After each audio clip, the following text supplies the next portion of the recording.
Bonsoir à la communauté de vie. On va se disposer et ensemble on va faire la confession de foi publique. Prions. Père Seigneur, nous te disons merci de ce que tu nous as rendu sans souci de notre apprentissage. Car nous depuis ta grâce, ta bonté, ta miséricorde, nous n'avons jamais pu espérer monter dans le royaume céleste. Mais par amour pour l'humanité, tu as envoyé ton Fils Jésus-Christ. C'est lui qui, par l'abolition des mains des gens d'Antique et Judas, tous nos péchés passés, présents et futurs. Il a là ensuite obtenu le prix à la croix. Prions, ressuscitant, puis monta vers toi au ciel, comme le feu le Saint-Esprit, notre consommateur, notre Dieu. Nous croyons en ta sainteté et nous croyons en ta justice. Merci Seigneur de nous avoir rendu sans péché de notre péché, d'éternité en éternité. Amen. Ensemble, nous confions le moment au Seigneur. Disons-lui merci ici la personne présente ce soir. Ça va traiter le mal des révélateurs. Ça va donner la force, les paroles, les mots justes à son serviteur afin de nous éduquer. Donc, prions. Père Céleste, nous te disons merci pour ton nom de fraternité. Merci pour la force que tu nous as donnée notre réunion ce soir aujourd'hui. Merci pour ton prédicateur de ce soir. Merci de l'écouter et de lui donner la force de parler toi-même au travers de lui. Merci de prêcher le pas de ceux qui ne sont pas encore arrivés.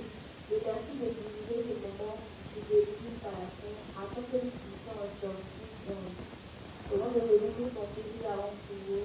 Amen. Amen. Comme je dis hier, aujourd'hui, on va clôturer l'enseignement sur le réveil spirituel. Parce que tous les principes sur le réveil spirituel et l'examen de soi sont bibliques. Mais, comme j'ai dit, c'est limité au bout 66, on ne peut pas tout dire lors d'une prédication. Vous-même, quand vous serez en train de dire, le Seigneur m'amène dans votre cœur, si vous cherchez, vous allez tomber sur des principes dans d'autres ouvrages. Ça va? Mais on retient le maximum de principes qui ont été donnés ici. Ça peut nous permettre quand même d'être éveillés et de nous examiner en profondeur. Ça va? Donc, comme j'ai dit aujourd'hui, c'est le dernier jour, donc je suis soumis à toutes vos questions concernant ce thème. Mais ne demandez pas Dieu qui vous dit ça. Il dit qu'il existe par lui-même. Point. Moi, je crois. Les questions que j'ai pour lui, je l'attends de lui-même. Voilà. Je reste là. Tout ce qui m'a dit sur la foi, l'évangile, le paradis, je crois. Ça me suffit largement. Je n'ai pas douté de lui. Sinon, on a eu des questions très bizarres aussi à vous dire. Donc, je suis soumis à vos questions.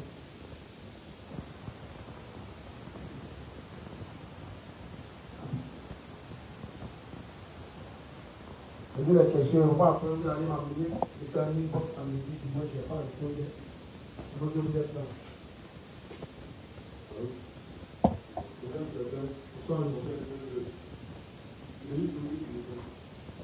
Pardon?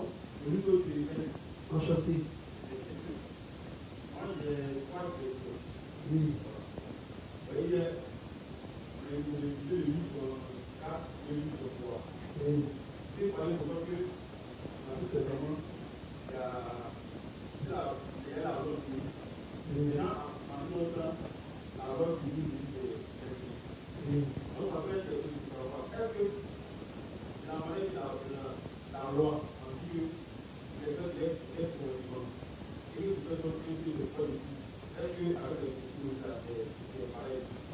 Ok. Ensuite, alors étape par étape là, je vais te suivre. Donc tu me demandes si la loi des principes là, tu donnes un seul principe, c'est comme si tu es coupable de tous les principes. C'est pas ça? Ok, je te réponds rapidement. Principe, c'est principe. On dit le salaire des péchés, c'est la mort, mais le salaire du péché, c'est la mort. Hein? Ça veut dire quoi?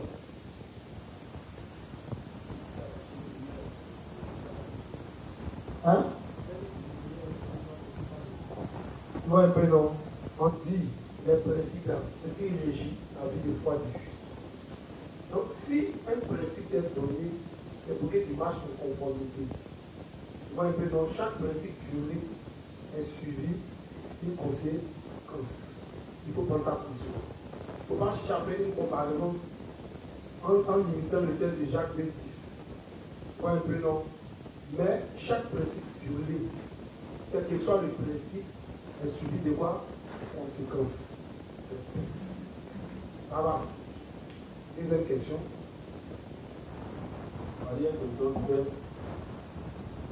Dans 804, oui, il a parlé des faits pour parler des critiques. Que le juste, il va être parlé de ces faits-là. On va partir sur les principes et les activités. Tu vois que la première question de ma j'ai dit la deuxième question. Tu as compris la méthode? Dans la troisième. C'est magnifique. Voilà. Donc, au fait, c'est ce que j'ai dit. Chaque principe violé est suivi quoi? De conséquences. Tu vois un peu, non? Dieu ne va pas nous rappeler, j'ai dit comme ça et je répète, que dans la loi de Moïse, c'est cachait la loi de la foi. Ça va un peu, non? Par exemple, quand on te dit dans la loi de Moïse, il n'enseigneras pas ton champ de deux espèces de semences quoi? Différentes. C'est pas ça. Là, c'est parce que si elle plantait une tomate ici, et ça dépend de semences de peut-être banane, j'ai mis là que tout ça, on me fermer la porte du paradis. Mais ça ne veut pas dire ça. De façon physique, Dieu a donné ça dans la loi. Dans sa connotation aussi spirituelle, sous la grâce de la loi de Christ. Le chien ici, là, il représentait le cœur de l'homme dans cette quoi? Comment on appelle ça? Dans ce contexte-là. Le chien ici va représenter le cœur de l'homme. Donc, on dit que la sémence ici, c'est la parole, selon les textes de Jacques. Tu vois un peu, non? Donc, on dit dans ton cœur, il ne doit pas avoir deux quoi? Paroles différentes. Tu me comprends un peu, non? Si tu crois dans l'évangile, avec toi que tu crois dans la prédestination selon Branham, voilà ce que Dieu dit du Amen dans ton cœur. Donc, quand tu fais ça, tu viens de violer une loi. Selon quoi les principes, selon la loi de la nouvelle alliance. Tu me comprends un peu, non? Donc, voilà pourquoi j'ai dit l'idée de la loi de Moïse cache l'idée de la foi en Jésus-Christ. Tu me comprends un peu? Et c'est plein comme ça réparti dans la loi de Moïse. Mais pour avoir l'œil, de pouvoir, bon, prendre le niveau spirituel pour pouvoir tout faire sortir. Ça va? Ça va? Question. Oui, allons-y. La première partie là. Oui. Bon, la deuxième c'est vous parlez que le juge doit chercher la connaissance. Alors bon, c'est quoi la question? Je n'ai pas dit le juge ne doit pas chercher la connaissance. Oui. Le juste doit chercher la connaissance dans les volontés de Dieu. Tu vois un peu, non? La connaissance que tu cherches dans l'évangile, c'est dans les volontés de Dieu. Dans les temps des Corinthiens, comme ça, il dit que Dieu n'a pas utilisé quoi? Il a utilisé les choses vides pour comprendre quoi? Les sages, que la sagesse des hommes est une folie aux yeux de Dieu. Ça va un peu. Donc, la connaissance qu'on recherche dans l'évangile, par exemple, tu vas étudier, par exemple, la mère de toutes les religions. Et puis tu en face de toi quelqu'un qui a un problème de péché. Et puis tu viens. Bonjour mon frère. Est-ce que tu sais que dans l'Égypte antique, la première écriture révélait des Sumériens, au temps de la Babylone, tu ne connais pas son problème, tu commences à adresser ta connaissance. Tu vois un peu non? Or, il y a un livre, c'est parce que j'ai un peu oublié, le révérend dit que ce n'est pas parce que quelqu'un est diplômé dans l'église, qu'il est rempli intellectuellement, que ça peut faire de lui un pasteur à l'église. Tu vois un peu non? J'ai donné l'exemple de Pierre. Ça va faire de haute, le acte 4 du quoi, verset 13, ma mémoire est bonne. En là, complètement, on va voir si c'est pas ça. Acte 4, verset 13, c'est ça? On peut le dire?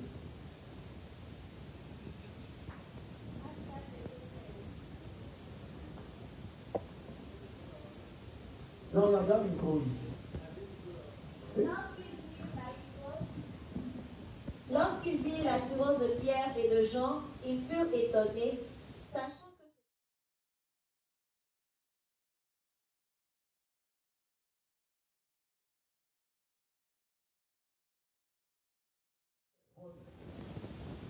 la connaissance vient ajouter ça va s'ajouter à ta vie de foi. Mais c'est comment tu utilises cette connaissance.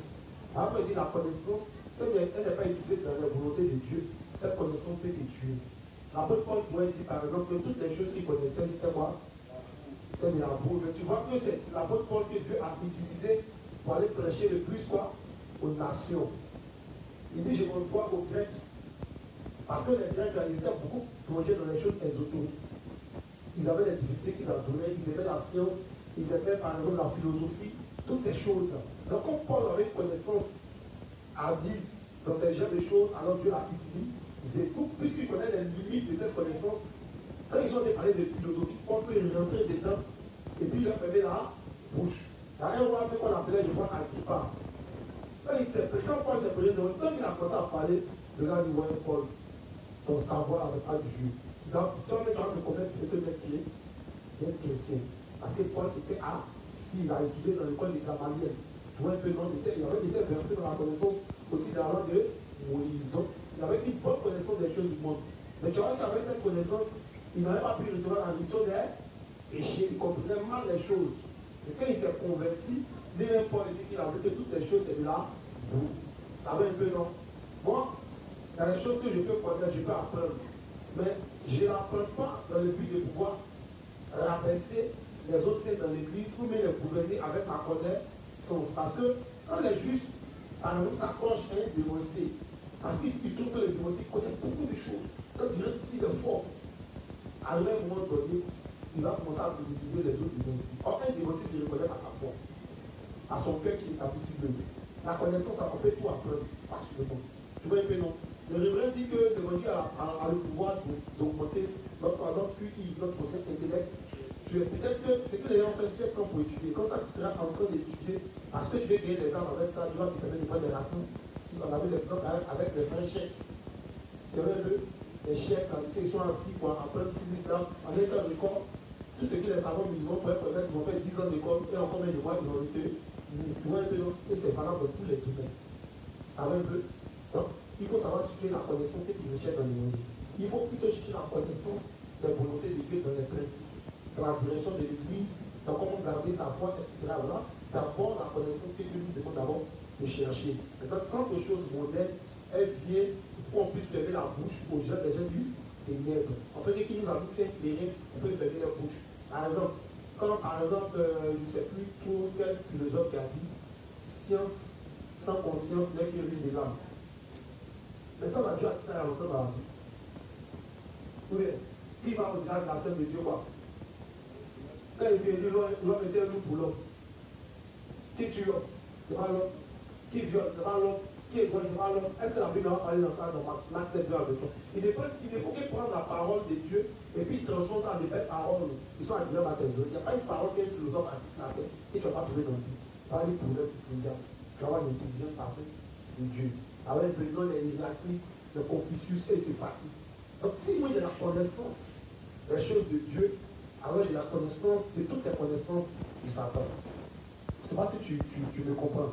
Tu vois un peu, non? Voilà pourquoi nous-mêmes, quand on a fait étudier beaucoup de choses, quand quelqu'un vient, il commence à s'exposer, on le pousse. La première chose, il faut écouter pour savoir qu'il a affaire à quel type de sol. Il y a un gars, un jeune qui a discuté au bord, d'après j'ai vu les philosophes, il vient une citation, ni trop peu, ni trop moins. Désolé, il va appeler une citation de la Bible. Dans Matthieu, il ne sait plus là. Il a dit, mais ça, c'est pas ça qui est là. C'est le même conseil à tu as fait que dire un autre truc. Donc, quand on a appelé la Bible, à chaque fois qu'il j'ai lu, il fait le débat avec lui. Vous savez qu'on fait par là-bas, quand c'est pas lui qui veut pas là, c'est lui qui a beaucoup de questions. Donc, lui, il cherche tout le pays du tout. Pourquoi? Parce qu'il a croisé des personnes qui peuvent montrer les limites de sa connaissance. Vous voyez un peu, donc c'est un peu ce qu'il faut éviter. Question. Et nous, c'est la finale. Allons-y. Mais tu m'as compris d'abord. Tu es sûr d'accepter? Ok, allons-y. Non, tu ne peux pas accepter. C'est pas mauvais, tu as connu pour la Bible, tu as parlé d'espace, d'accord? Peut-être que j'ai mal expliqué, allons-y. Certains qui sont les plus des allons-y. La même chose, la même semaine, on a parlé des critiques, bon, moi je suis tel inspecteur, moi je suis tel inspecteur. Oui. Voilà. Bon, tel projet, je vous dis des types de vie, ça. que tu as été baptisé, tu as reçu la rémission des péchés? Est-ce que c'est au nom de ton recevoir des autres qui a reçu la rémission des péchés? Dans l'église de Dieu, il n'y a pas de disciples de disciples. Nous sommes tous disciples du Seigneur. Quand quelqu'un commence à dire qu'il préfère tel dévotion, parce que quand tu dis je suis, ça veut dire quelque part. Quand tu dis je suis FPI, alors ça veut dire quoi? Hein? C'est ton parti.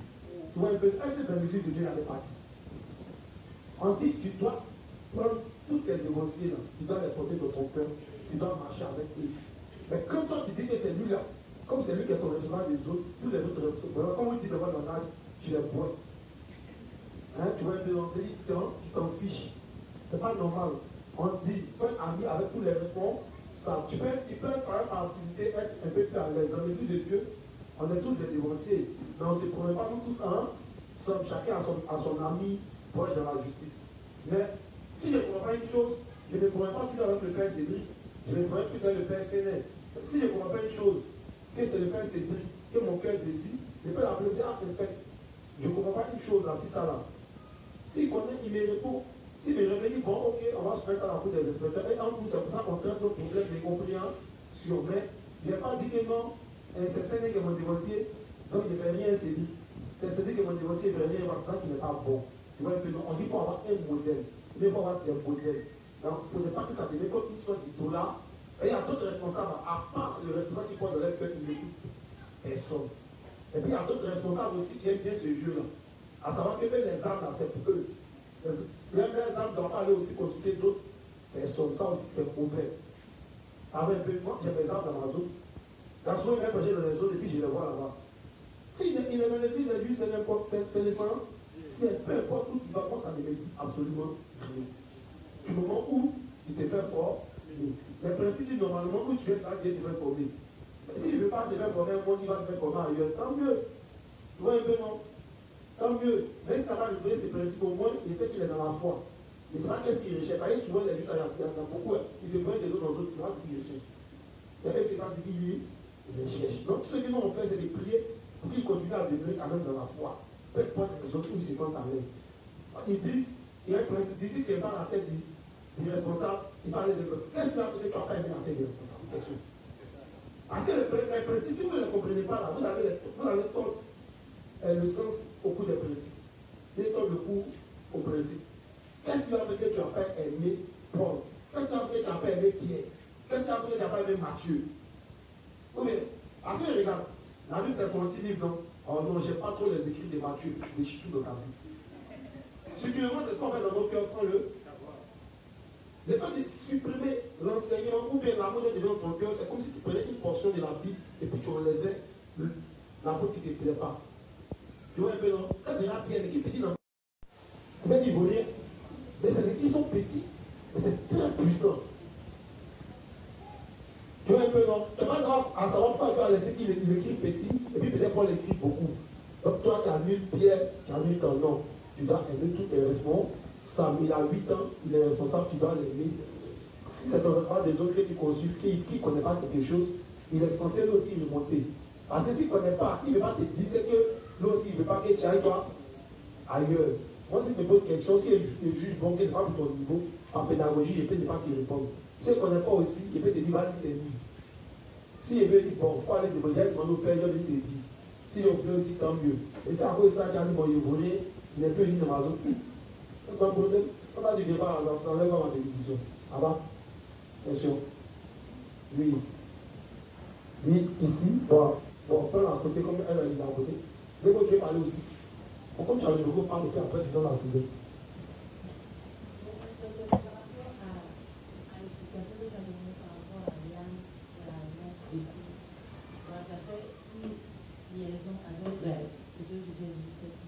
Oui. Adieu 13. C'est ça ou bien c'est pas ça? Attends la vie et puis tu vas voir si c'est ça.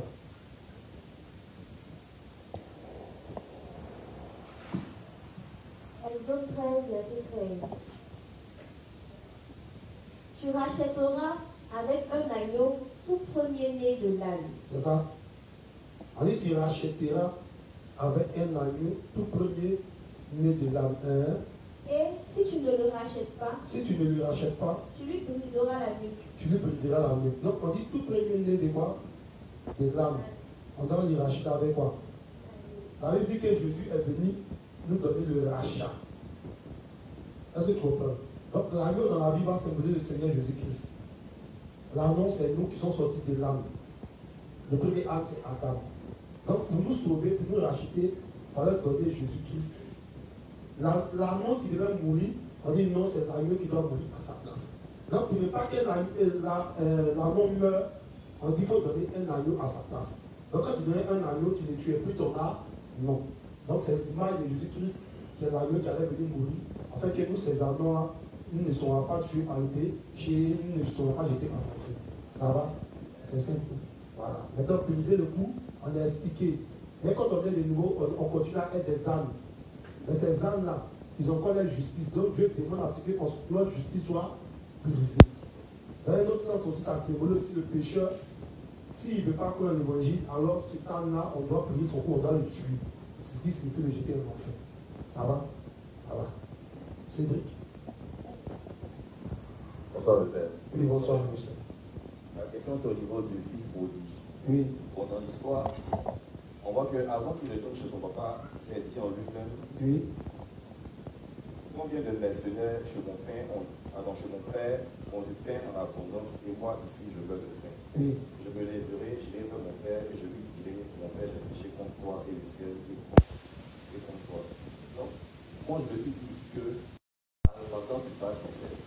Et avec que ce n'était pas sincère, elle est revenue chez son papa, il a accepté. Mais dans le livre 58, on voit qu'il y a des ouvriers aussi qui sont passés dans le monde, qui sont revenus, parce qu'ils ont vu que dans l'église, ils avaient une meilleure condition que lorsqu'ils sont allés se chercher. Et dans ce cas, le révérend ne les a pas acceptés. Donc, la question c'est de savoir dans quel cas est-ce qu'on les accepte ou on ne les accepte pas. On les accepte quand la repentance est sincère. Toi, tu as lu, tu dis c'est pas sincère. Dieu dit c'est sincère. Voilà. Parce que, bien, le texte est parti de Luc 15. Quand tu as lu au départ, il va prendre le thème des brebis. Quand il bénit ces gars, il va lâcher. Est-ce que tu as vu le Père s'est convenu parler de Jésus? Quand on arrive à même pas quoi. Mais par les problèmes, il n'est pas obligé de venir. Donc quand il vient, c'est ce que le texte présente. Mais ici, la Bible parle du thème de la repentance. À savoir qu'on s'éloigne de Dieu, on revient. Tu vois un peu, non? On revient pourquoi? Parce qu'on sait que dans le domaine de la foi, en revenant, il a admis que réellement, il a déconné. Mais la Bible ne va pas forcément rentrer dans les détails. Et il a dit dans son cœur que non, ce n'est pas ça. Donc on te présente une histoire en fonction d'un contexte bien précis. En te parlant de la repentance. Le révérend explique qu'il y a d'autres qui sont partis qui sont venus, et puis il y a d'autres qui sont partis qui sont venus, mais il connaît le cœur. Tu vois un peu, non? Il y a des saints, ils vont partir, ils vont venir, mais en réalité, ils ne viennent pas à cause de l'œuvre. Mais ils viennent parce qu'ils étaient là, de temps en temps, tu les décalais, tu les donnais l'argent, de temps en temps, tu payais les maisons, tu vois un peu, non? Mais ils ne viennent pas parce qu'ils cherchent à gravir dans l'œuvre, racheter tout ce qu'il a gâté, non. Donc, dans ce cas de figure-là, puisque le révérend les connaissait, alors il a dit ce n'est pas là, ce n'est pas la paix. Et dans ce contexte ici, là, le révérend nous explique que ce fils prodige qui est parti dans l'année 64, qu'il a eu tous les problèmes parce qu'il a violé un principe. Vous voyez un peu, non? C'est parce qu'il a violé les principes qu'il a reçu les plaies que les Égyptiens doivent recevoir, à savoir les problèmes. Donc quand un juste va dans le monde, le principe dit que Dieu mène des actions pour ramener son bien-aimé vers lui. Mais, on va lire dans le livre 41, il y a quelque part. Quand il y a ce qu'on appelle le chemin du non-retour, c'est comme un enfant qui connaît la route de chez lui. Si il finit par s'éloigner de la maison jusqu'à un certain kilomètre, il risque d'oublier où il est parti. Mais il y a un enfant de 56 ans, et puis il se retrouve quelque part là-bas. À un moment donné, il sera perdu. Tu vois un peu, non? Quand on s'éloigne trop de Dieu, quand on fait des barricades comme Caïn, par exemple, dans la Bible, tu vois l'histoire de Caïn, non? Caïn était là. Tu as vu sa foi, tu as vu la foi d'Abel. Quand Caïn quitte son papa, on dit qu'il va aller construire quoi? Une ville. On construit une ville avec quoi? Des briques ramènent à quoi? C'est une barricade. C'est une foi qui va se construire. Pour ne pas que Dieu vienne chez lui et pour ne pas que lui aussi lâche quoi? Chez Dieu. Donc il va s'enfermer dans son monde. Et tu vas voir qu'à partir des descendants de Caïn, toute la culture de rechercher les choses, la terre va commencer. C'est à partir des Caïns, ils ont commencé à faire quoi? Ils vont faire des tentes, ils vont faire quoi? Ils vont élever quoi? Du bétail, c'est pas ça. Quand l'homme s'éloigne de Dieu, la première chose qu'il recherche, c'est de vivre pour manger. Après être rassasié, il cherche à construire sa maison. Les tentes, avant les maisons étaient construites des tentes. C'est pas ça. Et puis après, on dit qu'il y a un de ses descendants, il a fait quoi? Il a fait le fer. Donc quand l'homme est rassasié, il est un toit où dormir, il cherche à augmenter ses territoires. Après, vous voyez les blancs sont quittés chez eux. Mais tous les continents sont venus faire colonisation. On dit quoi? L'Afrique quoi? Francophone, l'Afrique lusophone. Ou bien, comment eux sont chez eux, chez nous et chez eux. Donc ils ont augmenté les pays, amené comme dans les autres pays. Et quand l'homme est rassasié, tu finis d'augmenter ses territoires, il a tout eu, il cherche maintenant à faire quoi? Quand tu viens de travailler, tu as l'argent. Tu as de quoi payer tes factures, ça va chez toi. Qu'est-ce que tu cherches à mettre encore? Le plaisir. C'est pas ça. After work, on ne doit pas conseiller vendredi. Ou bien? C'est pas ça. Donc quand l'homme s'éloigne de Dieu, la première chose qu'il cherche, c'est manger, dormir, augmenter ses territoires, et puis s'amuser. C'est le même principe. C'est pas ce que tous les hommes font sur la terre. Donc c'est le même principe. Donc ici, le Révérend nous explique que ce fils prodige, Dieu lui a envoyé beaucoup de problèmes. Ça va? Et quand son bien-aimé se loin dans le monde, Dieu finira par t'amener des problèmes pour que tu les gagnes. Mais les problèmes sont censés te faire examiner ta foi. Tu vois un peu, non? Donc il ne faut pas rester seulement dans le plan charnel ou à cause de manger. Le fait qu'il était là-bas, il mangeait quoi? Quand on s'éloigne de Dieu, là, le Révérend nous expliquait que tout ce qu'il mangeait à un moment, c'était les fausses quoi? Doctrine. On s'éloigne de l'église de Dieu, commence à prendre batte, commence à prendre temps. Tu as dit, est-ce que l'évangile est vrai? Est-ce que même la prédestination? Tu vois un peu, non? Donc il commence à manger à la nourriture quoi? Des porcs. Ce qui signifie, c'est nourrir des fausses doctrines. Mais il s'est ressaisi, il est venu dans la bonne direction. Voilà pourquoi, quand son papa l'a vu, la première parole qu'il a dit, mon fils qui était quoi? Il était mort comment? Un gars qui vient dire, c'est revenant. C'est pas revenant. Parce que quand on s'éloigne de Dieu, on s'éloigne de la lumière de Dieu, on finit par devenir ténèbres. Merci de faire. Question. Oui, là juste.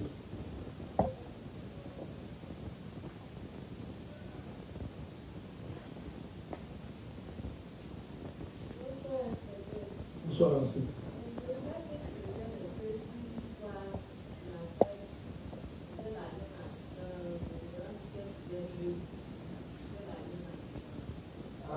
Le livre 16, page 17, 117, tout ensemble là-bas.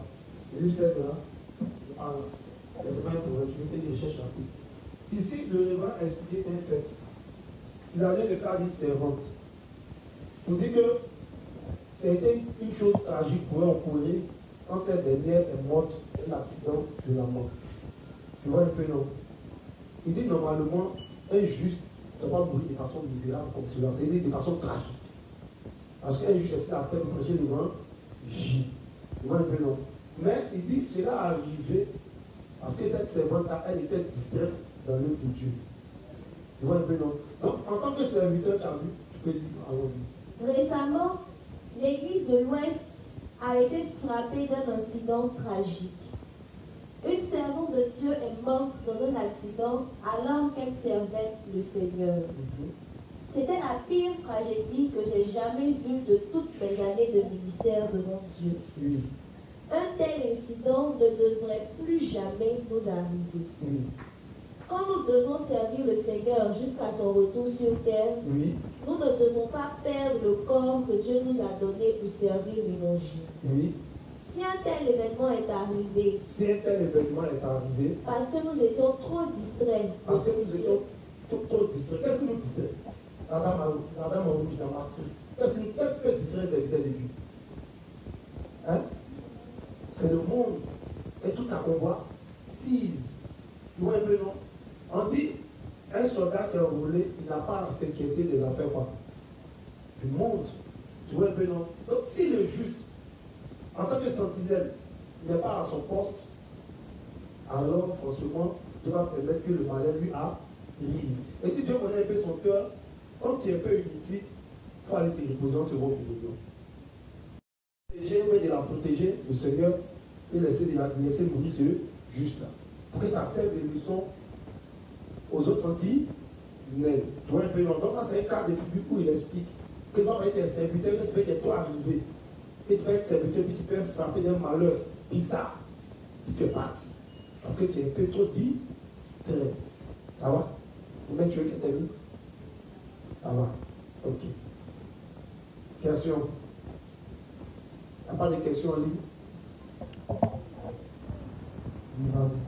Ma question c'est, vraiment, dans ce qu'on a lu hier, il a été clair, il dit si on doit connaître et appliquer les principes. Mais est-ce que ceux qui ne connaissent pas, est-ce qu'ils ne sont pas quelque part excusables? Voilà pourquoi, quand on parle de la foi, on casse la foi. Les nouveaux-nés, ceux qui sont encore immatures, ceux qui sont en même temps dans l'église, tu vois un peu, non? Et c'est en fonction de ça que l'application des principes, tu vas chicoter. Tu vois un peu, non? Quand on apprend à enseigner le peuple sur quelque chose, Dieu peut tourner. Non. Tu vois un peu, non? On n'a pas dit aux gens comment il faut faire, ils sont des nouveaux. Et puis, on ne sait pas que normalement, quand un pécheur vient dans l'assemblée des justes, il ne doit pas mettre sa main dans le temps. On ne connaît pas nous-mêmes. Et l'église est jeune. Il y a des choses que Dieu peut tourner. Peut-être qu'il ne va pas frapper les serviteurs et l'autre. Mais à la longue, quand on est enseigné sur une chose, et tu sais, et tu violes l'esprit, ça sera suivi de conséquences. Tu vois un peu, non? Voilà. Donc, au fur et à mesure, il y a des choses là. Voilà pourquoi quand quelqu'un a inventé dans l'évangile, il y a des erreurs que Dieu ne s'amuse pas avec. Voilà pourquoi être serviteur, c'est très très délicat. Et c'est très très dur. En même temps. Tu vois un peu, non? Quand par exemple, même tu es immature et tu commets des. Par exemple, entre 16 et 17, je ne sais plus. Le Révérend dit par exemple que avec ceux qui sont grands dans la foi, on les réprimande Dieu, mais ceux qui sont petits, on va doucement avec eux. Tu vois un peu, non? Donc c'est comme cela. Ça va? Oui? Bénissez-moi.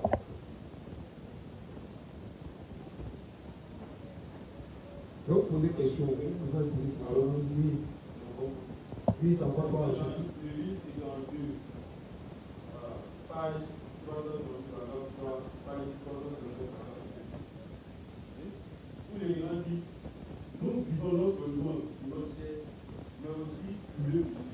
Donc, cette phrase-là, je ne comprends pas. Matthieu 6 dit quoi? Matthieu 6 dit quoi? Le reste, ça appelle le mot savoir.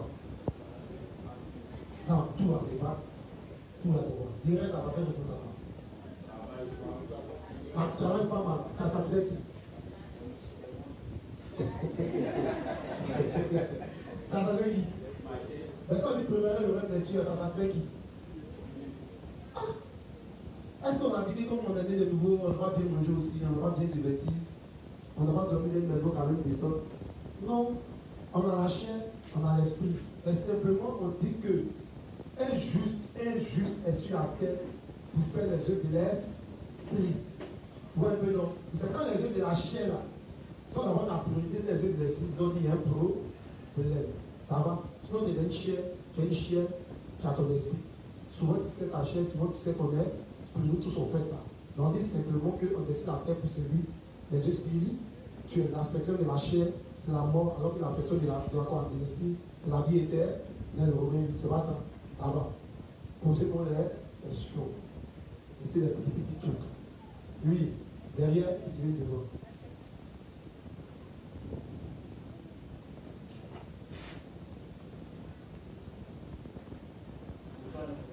Bonsoir, le Seigneur. Oui, Jean Mermoz, comme l'école.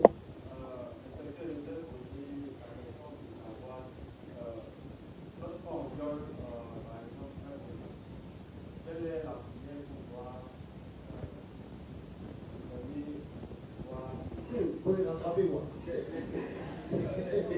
On a mis tout le lycée quoi? Ça n'insiste pas, tu as violé, il va te chicoter quand même. Bon, le principe te dit, va te marier pécheresse. Bon, tu n'arrives pas à t'appeler pécheresse, qu'à pratiquer là-bas. Tu vas faire prière. Quand tu l'as prise, tu as organisé le mariage, tu as invité les inspecteurs. On est parti au président, tu demandes quelle prière. Là, c'est qu'à pratique. Et je veux qu'on parle, il n'y a pas qu'à pratique. Ça, exemple, on fait quoi? Donc, tu fais quoi? On te dit de la faire, tu fais, puis tu demandes quelle prière. Tu as suivi la conséquence? Ça va un peu, non? Voilà. Il dit un principe violé est suivi des conséquences. Même nous-mêmes, quand on viole, il y a des conséquences. Qui a dit que nul n'est censé violer la loi. Même les dénoncés sont fait par Adam a dû l'arrêter dans le jardin. Les gens ont dénoncé de elle. Il a pris pour lui, elle a pris pour lui, c'est le cerveau s'est pris pour lui, tout est. Voilà, c'est comme ça. Donc si quelqu'un qui a violé le principe de Dieu, attends, une malédiction, il ne pas le principe.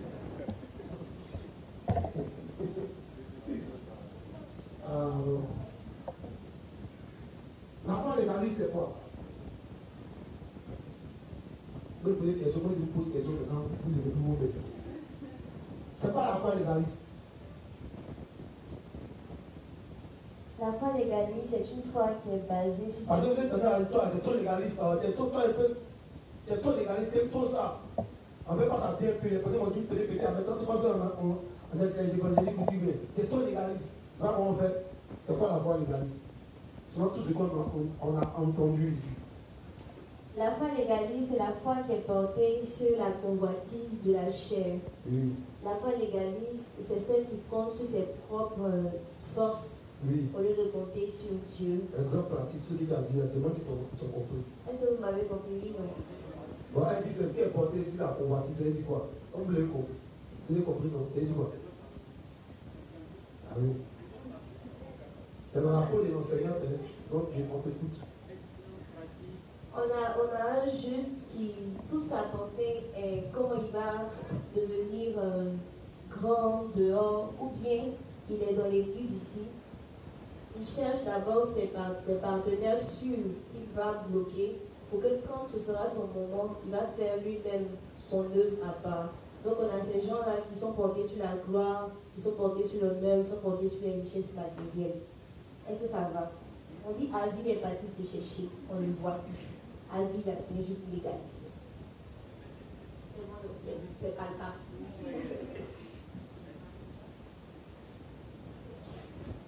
Des fois, la colonne, c'est pas facile. Hein? Encore exemple de la foi légaliste, c'est quoi?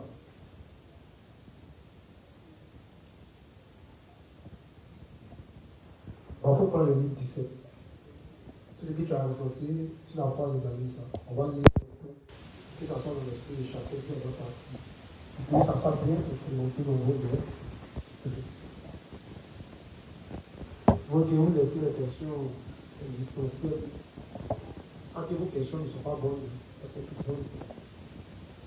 Dans la page 38, donc, les questions de trucs. Donc, on va prendre le livre 17, page 39, paragraphe 1 et 2. Par contre, une foi légaliste est quelque chose qu'ont les gens ambitieux charnellement. Certains pensent, je suis faible maintenant, mais une fois que j'aurai assez de force et de disciples, je prendrai ma voie indépendante pour faire l'œuvre de Dieu moi-même. Tu vois, il a dit les mots là, c'est facile.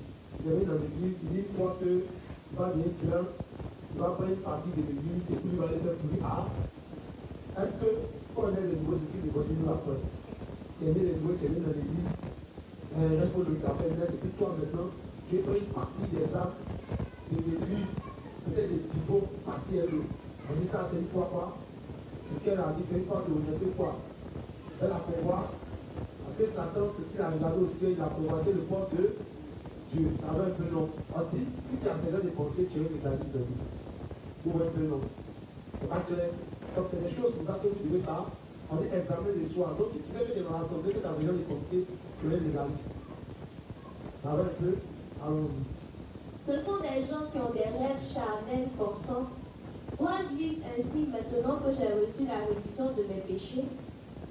Ils sont très différents des serviteurs de Dieu qui croient en sa parole et sont décidés à servir l'évangile de l'eau et de l'esprit pour le restant de leur vie.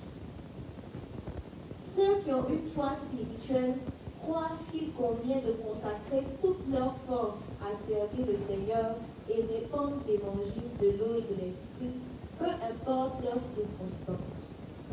Cependant, d'autres n'ont pas ce genre de foi et essaient plutôt d'accomplir quelque chose de charnel par eux-mêmes, incapables de rejeter leur propre gloire de la chair. Amen. Il aime l'honneur, il aime la gloire, il aime le goût. foi. Il n'est pas gouverné, mais il veut gouverner. Ils vivent une vie de foi légaliste maintenant. Nous voyons que ces gens finiront dans le sectarisme en un rien de temps. On dit ils vont quitter l'évangile et ils vont aller faire autre chose. Il n'a rien à voir avec l'évangile. On va parler ça secte. Toute doctrine qui s'oppose à l'évangile de Christ est une secte. Dès qu'ils en auront l'occasion, et ils prennent de l'ampleur comme le faisaient les circoncisionnistes du temps de Paul. Amen. Donc c'est comme ça, au temps de l'apôtre Paul, les gens se sont comportés et puis ils ont perverti l'évangile. Allons-y. Ainsi, si les frères et sœurs qui croient en l'évangile de l'eau et de l'esprit retombent une fois encore dans une foi légaliste, cela constitue un grave péché devant Dieu. Amen. Ok. Vous devez réaliser avec quelle férocité ceux qui ont une foi légaliste s'opposent à l'évangile de l'eau et de l'esprit. Avec férocité, avec vigueur, avec force. On passe à la page 41, 2, 3. En réalité, même dans les cœurs qui croient en l'évangile de l'eau et de l'esprit, les croyances légalistes rôdent toujours. Donc il dit ça rôde toujours, ça vient dans le cœur des gens, ça vient dans nos cœurs. Il faut savoir les chars. Si, allons-y. C'est parce que nous sommes dans l'église de Dieu que nos convoitises charnelles sont brisées et anéanties, nous permettant de vivre par la foi en le Seigneur. Donc dans l'église, si telle est ma pensée, quand je lis ça, j'entends ça, ça doit forcément me briser. Ça va un peu long. Allons-y. Si ce n'était pas le cas, et que nous vivions avec la foi légaliste, nous ne serions pas capables de vivre plus que nos convoitises charnelles.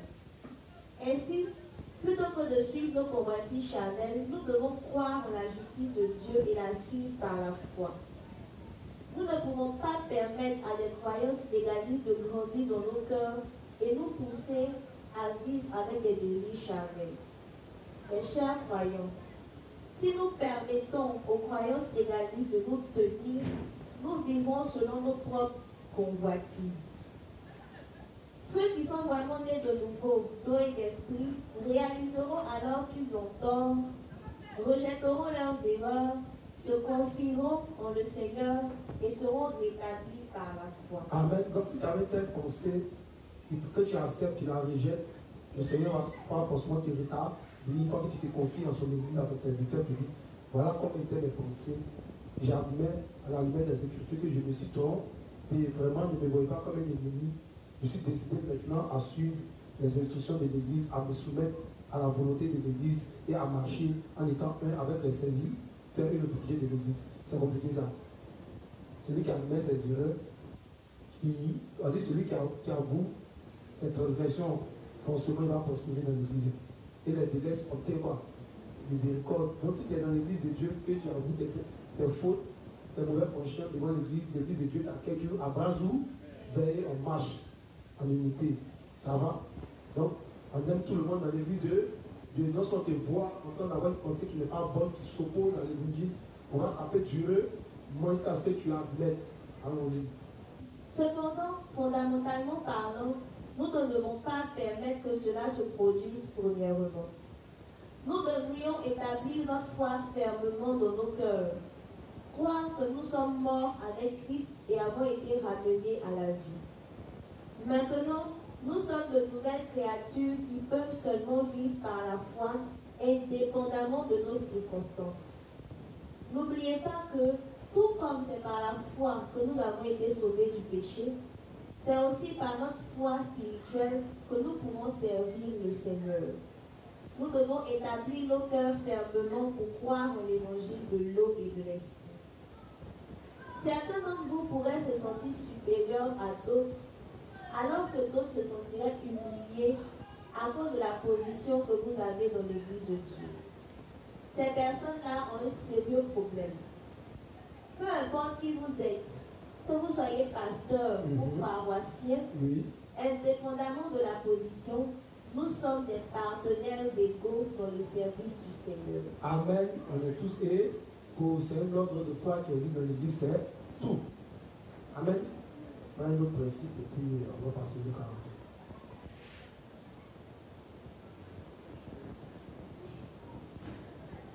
C'est seulement quand nous recherchons le bénéfice de l'Église de Dieu qu'il nous est possible de suivre Dieu et de servir cet évangile de l'eau et de l'esprit. Donc, on recherche les bénéfices de l'Église de Dieu et non nos bénéfices. D'obéir à sa parole et d'être dirigé par les prédécesseurs dans la foi. C'est impossible par nos propres croyances charnelles. Par contre, ceux qui ont une foi légaliste suivent le Seigneur non par leur foi en la parole de Dieu, mais seulement parce que leurs circonstances le permettent. Cette foi légaliste peut changer à tout moment dès lors que les circonstances changent. Amen.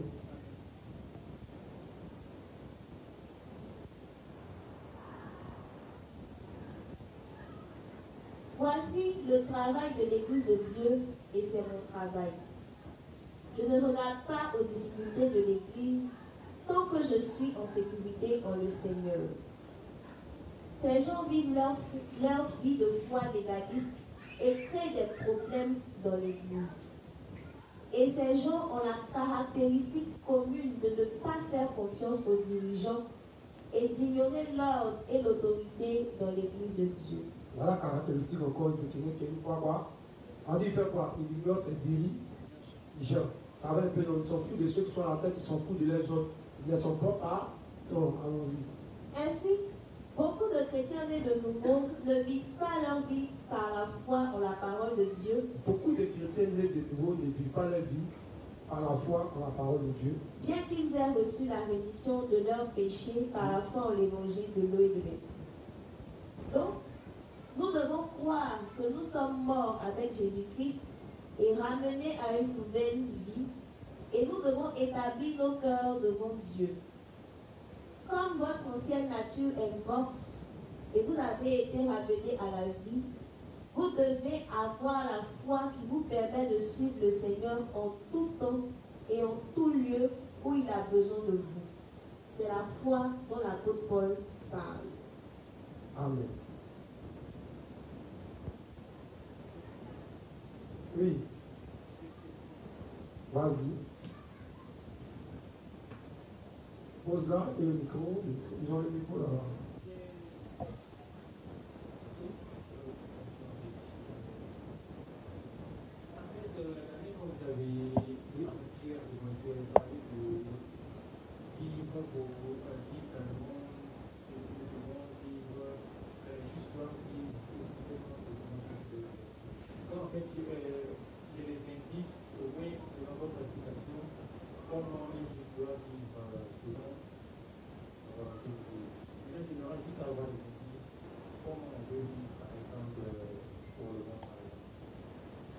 Je ne comprends pas ta question. Faut la répondre. Je dis, je mets des indices, par exemple, on dit telle personne, il y a un juge, par exemple, qui vit pour le monde. Voilà, c'est un indice, par exemple, moi je vois par exemple, on parle de façon naturelle, je ne sais pas par exemple, et il y a des gens qui voient, Ça n'a rien à voir. Ça n'a rien à voir. Rien à voir. Il est né de nouveau, il ne peut pas servir. Tu vois un peu, non? Ça s'appelle servir à l'église de Dieu. Tout son problème, il faut qu'il devienne quelqu'un sur la terre. Il poursuit ses ambitions personnelles. Il vient à l'église quand il est content. Il n'a pas de dirigeant. Tu vois un peu, non? Son cœur n'est pas établi ici. Il n'aspire même pas à servir dans l'évangile. Tu peux le voir une fois dans le mois, il met chaque 6 mois. Et quand tu le vois, c'est pas pour chercher son argent. Quand tu le vois pour le pas, pour se battre, pour être célèbre, pour être reconnu pour son travail dans le monde, voilà la caractéristique de quelqu'un qui aime le monde, qui s'en fout. Tu vois un peu? Et à cette race-là, eux, ils ne vivent aussi que pour le manger et pour le voir. Quitte au travail, il vient, il va chercher son argent, il prend sa chaîne coco, il se promène des bas en bas, il s'en fout sur les vacances, il s'en fout, il ne prend jamais à quelqu'un, on ne sait même pas dans son quartier si c'est juste. Tu vois un peu, non? Ça, parfois même, on ne sait même pas qu'il existe dans l'église. Quand tu vois, il est juste il y a longtemps, il dit, ouais, qu'est-ce qu'ils ont ensemble? Tu vois un peu, non? Voilà la caractéristique d'un juste. Il ne parle qui suit les désirs seulement de ça. C'est ce que tu dois comprendre comme cela. Mes chers croyants, ceux qui vivent leur vie de foi de façon... Tu vois, par exemple, ici, non? La d'autres juges, ils sont pas là, ils sont pas en train de faire quelque chose. Ils savent bien l'enseignement. C'est-à-dire que quand tout le monde prend la route de l'enseignement, ils prennent la route par gauche, pas d'autres. Et puis ils sont fous. Tu vois un peu, non? Allons-y. Mes chers croyants, ceux qui vivent leur vie de foi de façon légaliste n'ont pas de guide. Avez-vous quelqu'un qui vous dirige? Je ne vous demande pas de faire de moi votre guide. Cela ne doit pas être moi, mais devant Dieu, vous devez avoir un dirigeant. Une âme qui n'a pas de dirigeant périra. Si quelqu'un prend une personne dont la foi n'est pas seulement bâtie pour dirigeant, alors lui aussi mourra spirituellement. Que se passerait-il si quelqu'un suivait une personne qui n'est pas son père en pensant par erreur que c'est son père? L'agneau, il voit les lions qui est passé, puis il dit papa, et puis il le suit, le lion est étonné, puis il le suit. Là, il vient, petit vient. Il voit un peu, qu'est-ce qu'il va dire? Il va le manger. Allons-y. C'est la mort qui l'attend. Vivre une vie de foi légaliste est si grave que cela détruit l'Église, pervertit l'évangile de l'eau et de l'esprit. Ça détruit l'Église, ça pervertit l'évangile. S'oppose à Dieu. Ça s'oppose à Dieu. Et ça tue les saints. Et ça tue les saints. Il y a des gens qui...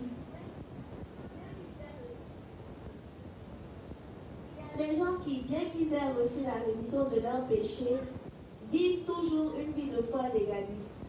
Et ils sont plus méchants que ceux qui ne sont pas nés de nouveau. On dit qu'ils sont plus méchants que ceux qui ne sont pas nés de nous. Bon, avant la profondeur, ça lui prend le livre 41. Page 287. Paragraphe 3. Livre 41, page 287, paragraphe 1. Ce n'est pas juste l'Église qui a eu des épreuves. J'ai aussi traversé beaucoup de difficultés. Mais à chaque fois que j'avais des difficultés, je me confiais au Seigneur, priant et invoquant son nom sincèrement. Quand je m'appuyais ainsi sur le Seigneur et me confiais en lui, le Seigneur s'est occupé de mes difficultés une à une. Alors que nous menons nos vies, il est inévitable d'avoir beaucoup de difficultés de toutes les façons imaginables durant notre vie entière. Mais si nous mettons notre confiance dans le Seigneur et lui demandons son aide, il résoudra certainement tous nos problèmes, peu importe combien ils peuvent être difficiles. Donc, plus nous luttons dans nos difficultés, plus nous devons nous confier au Seigneur et nous appuyer sur lui. Amen. La tempête que Jésus et ses disciples ont rencontrée dans le passage des Écritures d'aujourd'hui montre que nous sommes aussi amenés à voir de telles difficultés. C'est la tempête Marc 4, verset 41. Vous allez voir là-bas où il expliquait par exemple hier que quand les disciples étaient avec Jésus dans la barque, il y a eu du vent. Et puis ils ont réveillé Jésus. Et puis quand Jésus a parlé, la tempête s'est arrêtée. Donc c'est ce message-là qu'il est en train d'expliquer. Et cela nous enseigne aussi que lorsque nous voyons ces épreuves, si nous nous confions dans le Seigneur et le prions, il s'occupera de toutes nos difficultés, tout comme il a sauvé les disciples en menaçant le vent et assujettissant la mer. Une telle foi et résolution nous sont absolument indispensables. Le Seigneur a repris les disciples pour leur manque de foi, demandant pourquoi ils n'avaient pas la foi. Nous devons réaliser ici combien c'est un grave péché de ne pas avoir la foi et combien c'est mal de vivre en se confiant en ses propres moyens et voies plutôt qu'en Dieu. Vous et moi devons voir beaucoup de difficultés en vivant dans ce monde et à chaque fois que nous y faisons face, nous devons nous confier dans le Seigneur et lui faire confiance par notre prière et la foi. Être dans la barque signifie être dans l'église. Autant que nous sommes dans l'église sera poursuivie. Nous, on sera aussi poursuivis. Mais on doit savoir que tant qu'on est unis à l'église, on est unis aux serviteurs, alors Dieu va résoudre quoi le problème de chacun d'eux, nous on manque au porteur. Donc ici, je prends ces principes pour fortifier la foi de chacun d'eux. Ne voulez pas que les problèmes fassent qu'on quitte quoi le gars, vit, vous dit que non, je vais me chercher, c'est trop dur, c'est chaud, c'est chaud. C'est le diable qui nous apporte ses pensées. plus c'est dur, plus on s'accroche au Seigneur, plus on va arriver à Canaan ensemble. Allons-y. Nous devons saisir ici que le Seigneur nous délivrera seulement si nous avons cette foi. Beaucoup de gens de toutes les étapes de la vie sont réunis ici. Des adolescents aux jeunes adultes, Oui. adultes et même des ministres. Oui. Ce que nous devons tous réaliser, indépendamment de l'âge, c'est que nous avons des pensées charnelles et des pensées spirituelles en nous. Tu comprends le juste? Il dit à gauche. On a les pensées quoi? Charnelles. Et puis quoi? Il dit, et puis il a cité toutes les classes d'âge dans l'église, qui sont même les ministres aussi. Allons-y. Puisque nous avons la chair, Oui. nous avons des pensées charnelles. Oui. Et puisque nous avons le Saint-Esprit dans nos cœurs, Oui. nous avons aussi des pensées spirituelles. Donc, toujours les deux là qui se battent. Allons-y. Puisque nous avons la chair et le Saint-Esprit, nous pouvons être tiraillés par des pensées charnelles et spirituelles. Voilà, souvent voici entre la chair et l'esprit. Mais, même si nous avons une chair faible, nous pouvons être délivrés en nous confiant dans le Seigneur et nous appuyons sur lui.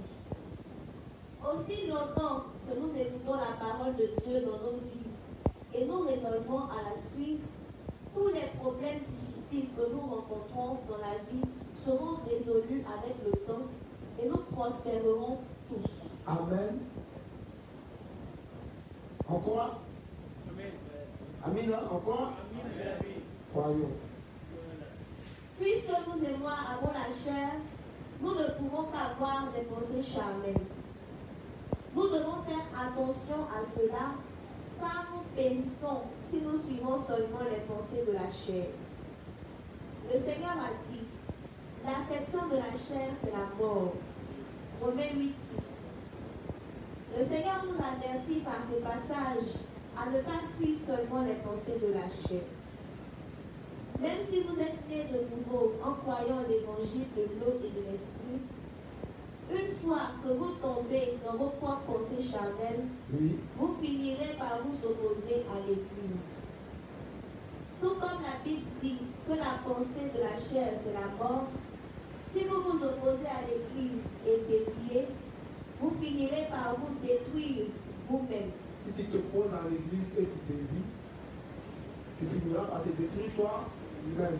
Oui. Si votre foi est encore jeune, Oui. c'est compréhensible que vous vacillez. On dit si ta foi est jeune, on peut comprendre. Ça va un peu? Allons-y. Mais si vous mettez complètement de côté, du côté de la chair et suivez vos propres pensées charnelles au lieu de les briser, Oui. alors vous allez non seulement vous détourner de l'Église, Vous allez non seulement vous détourner de l'église, mais pire encore, mais puis encore, vous devenez comme Judas Iscariote à la fin. on va devenir comme qui? Il faut me dire la dernière phrase. Mais Mais si vous vous mettez complètement du côté de la chair, si vous suivez les désirs de votre chair, vos pensées, tout ça, au lieu de les briser, au lieu de les briser, alors vous allez non seulement vous détourner de l'Église, vous allez non seulement vous détourner de l'église, mais pire encore, mais pire encore, vous deviendrez comme Judas Iscariote à la fin. à la fin, Judas Iscariote à la fin là-bas. D'accord, un juste qui se suicide va en enfer. Un juste qui se suicide va en enfer. Un juste qui se suicide va en enfer. Le raccourci pour aller vers l'enfer, c'est le suicide. Allons-y. Deutéronome 14, c'est là-bas. Allons-y. En d'autres termes, vous finirez par devenir vous-même ennemi de Dieu. Oui. C'est pour cela qu'il est si dangereux de suivre juste les pensées charnelles.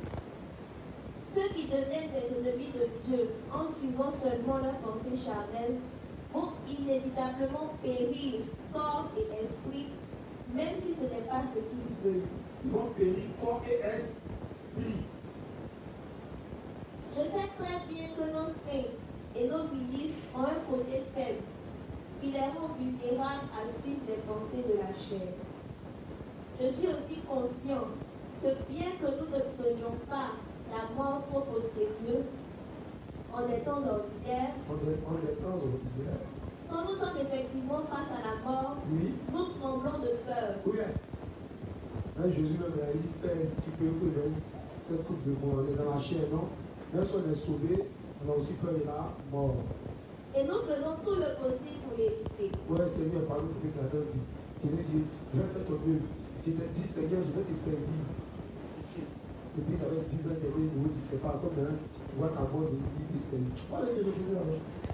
Donc, jusqu'à ce jour, Oui. j'ai essayé dur de m'assurer que mes sermons puissent vous aider à rejeter une telle folie, pour que vous ne suiviez pas juste les pensées de la chair pour finir par rencontrer la mort. Oui.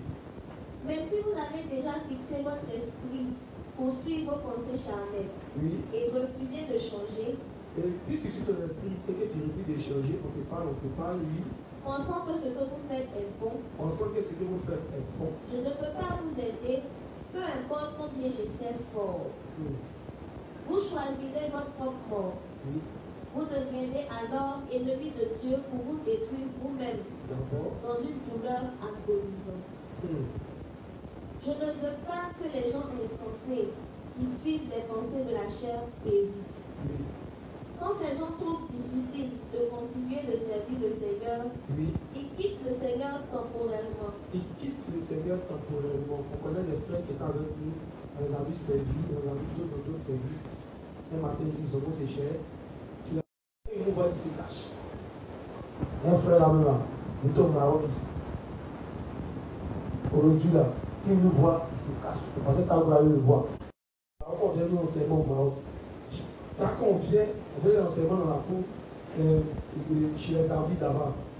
Quand on arrive, quand le gars est là, on pensait que l'état est l'intérieur, il se cachait. Pour des liens. Un gars qui était choc à l'église, il était bien parti. Un matin, il dit sans te chercher.